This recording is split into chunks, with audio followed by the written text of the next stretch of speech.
Di sini baru 3 bulan kerja, udah cuti mengajukan cuti 9 hari.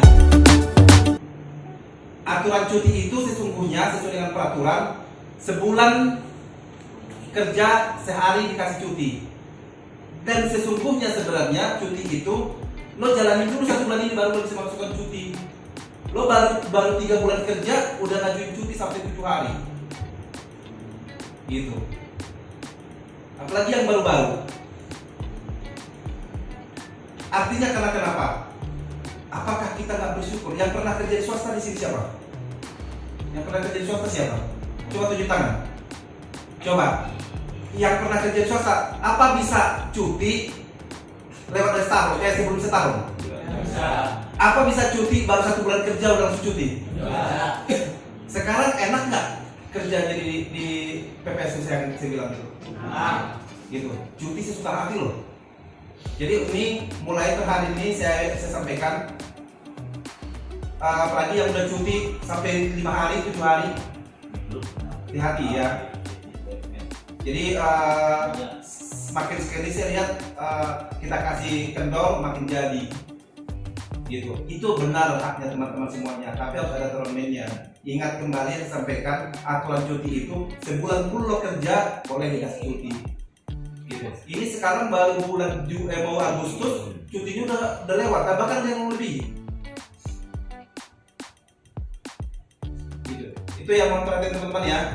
Yang pertama masalah cuti, terus kemudian yang kedua masalah kehadiran. Ini masalah kehadiran ini tahun lalu nggak pernah terjadi seperti ini. Ingat teman-teman semuanya, berapa kali sampaikan teman-teman akan diputus kontraknya apabila apa? Coba Dino apa? Dino? 5 hari alfa akumulasi dari keterlambatan sama tidak masuk kan? Betul ya? Ada yang nggak tahu nggak? Ada nggak? Terus apa lagi? Diputus kerjanya apa lagi? Mencuri. Terus apa lagi? Narkoba. Terus apa lagi? Berkelahi. Terus apa lagi? Nanti semua tahu ya. Berarti semua dalam kondisi sadar tahu ya. Jangan sampai nanti tiba-tiba dipecat keluar. Kalau saya sih nggak peduli ya, gitu. Kalau saya sih nggak peduli, karena kita menerapkan aturan, gitu. Aturan mainnya semua jelas, disosialisasikan udah. Apalagi yang lama-lama, yang baru juga, gitu. Hampir setiap apel pagi itu saya arahkan, gitu. Kalau saya konversi sekarang ini tingkat keterlambatan luar biasa. Artinya ada 5 orang yang langsung dipecat nih. Aku mau lihat dulu seperti biasa. Kita harus secara demokratis. Menurut teman-teman siapa kira-kira? Mulai dari Januari sampai bulan Juni. Siapa? Oh, Jenal. Jenal mana? Tunjuk tangan. Yang setuju penilaian kinerja paling baik jenderal siapa? Kinerja paling baik siapa? Jenderal. Penilaian yang paling buruk tadi siapa? Rizky, maju ke depan.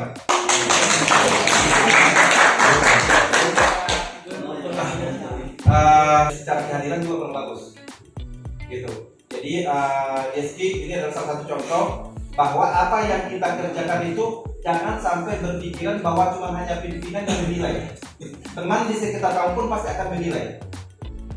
Ya, jadi kita lakukan secara objektif, gitu. Terus kemudian siapa namanya? Jenderal ini juga saya lihat, jadi sebenarnya ada beberapa, gitu. Saya pikir tadi takutnya saya salah menilai, makanya saya tanya ke teman-teman semuanya. Jadi yang hampir sama persis dengan Jenderal ini ada beberapa orang.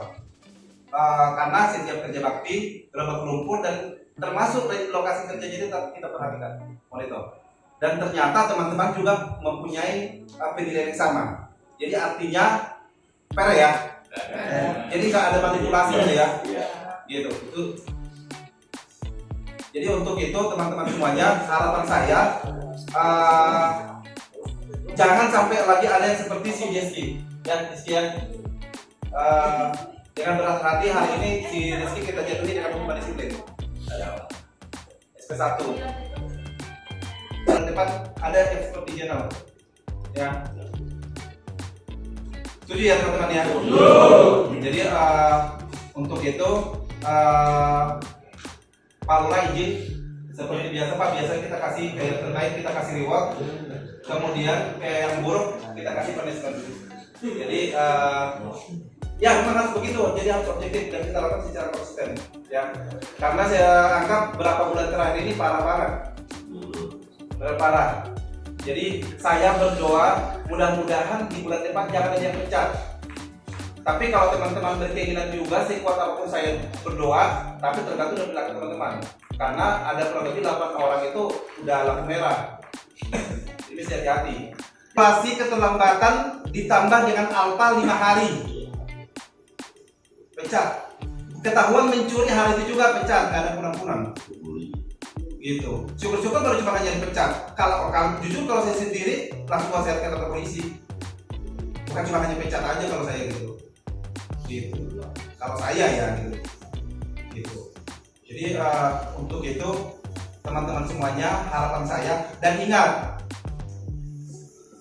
sebelum kita menandatangani kontrak dan setelah menandatangani kontrak disosialisasikan, apabila udah pernah kena SP sekali, mau SP apapun itu bentuknya, jangan mimpi tahun depan diperpanjang.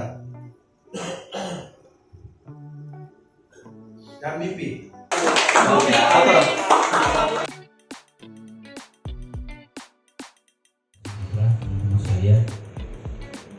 Gimana, sehat? Ada yang ngeluh sakit? Seperti yang biasa ya. Teman-teman saya hormati, tadi Pak Kaseka menyebut panjang lebar kan ya. Saya punya teman-teman sekalian, kalau jujur teman-teman, kalau masuk pagi jam 5 kan ya? Ya. Sekarang subuh jam 4:45. Sholat subuh dulu pasti teman-teman bisa kembali kan ya? Iya kan ya? Kalau teman-teman saya jujur teman-teman, saya kadang tidur jam 1, setengah 2 ya, sudah baca ya. Saya tidur, baru tidur, bangun jam 4, udah mau nggak mau, karena udah kebiasaan, ya kan? Kalau kebiasaan yang baik pasti itu teman-teman. Ya. Kalau saya lihat di GT, saya bisa punya grup juga ini kurang Jambil. Itu dia jam 5 udah selesai. Ya, tuan, iya. Saya baca di sini di grup nih. Jam 5 dia udah selesai. Jalur yang parah malah di ring 1 itu Raya ketika Merdeka, ya kan? Jam 5 udah selesai. Itu teman-teman ya. kita mau beri contoh yang baik, nggak apa-apa ya. Ya, kalau yang buruk jangan diberi contoh. Kalau teman-teman istilahnya sholat subuh aja, itu nggak berkesiangan, ya nggak? Iya. Nah, yang sholat subuhnya sholat ada nggak? Tadi pagi sholat subuh, masjid sholat, nggak ada. Subuh, yang benar. Ada lagi yang sholat subuh di rumah atau di sini kantor ada? Di rumah. Di rumah. Coba yang sholat subuh. Ayo cuci tangan. Ayo jujur. Lu nggak sholat subuh? Jangan pur. Aduh. Kita tahu. Cuci tangan. Cuci. Subuh kan lo? Coba ya sholat subuh, kamu tahu? Ya Allah, berapa orang? 1, 2, 3, 4, 5, 6, 7, 8, 9, 10, 11, 12, 13, 14 orang subuh. Astagfirullahaladzim.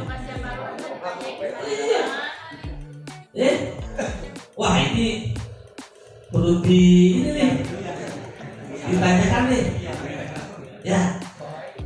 Kalau gereja apa ya? Yang gereja ya itu subuhnya nih berusaha Jumat pun. Kamu coba saya subuh boleh.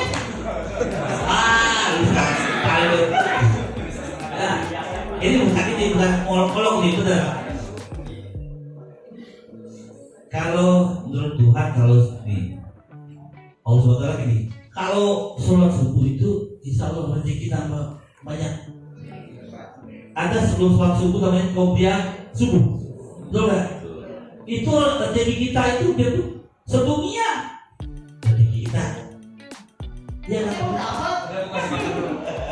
Yang pertama Pak Lurah, Bu Sekel, Pak Dipu, teman-teman sekalian. Pertama, yang tadi menanggapi Pak Lurah ya, namanya sorry aja mau jadi PPS berapa orang sih? Banyak loh. Jangankan Pak Lurah, saya aja di WA sama warga saya ketemu. Saya mau jadi PPS siapa anaknya? Ikut aja saya gituin. Punya kemampuan apa? Anak-anak jangankan PPS, pengelola PPS lu mampu apa? Lu bisa apa? Lu bisa komputer nggak? Gitu kan. Lu jangan datang doang, absen, duduk, pulang nggak bisa gitu kan. Lu mau RPTRA gitu kan.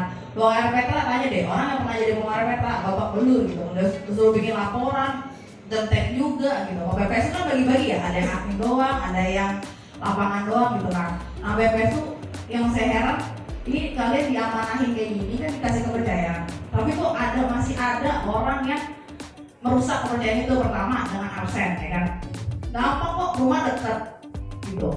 Saya lihat apa ya, tes. Tadi yang rumahnya dekat ada yang bahkan tadi malam saya tidur sini, banyak yang PPS tidur sini gitu kan. Maksud dengan absen gitu aja, ya kita nggak usah ngajarin bebek berenang.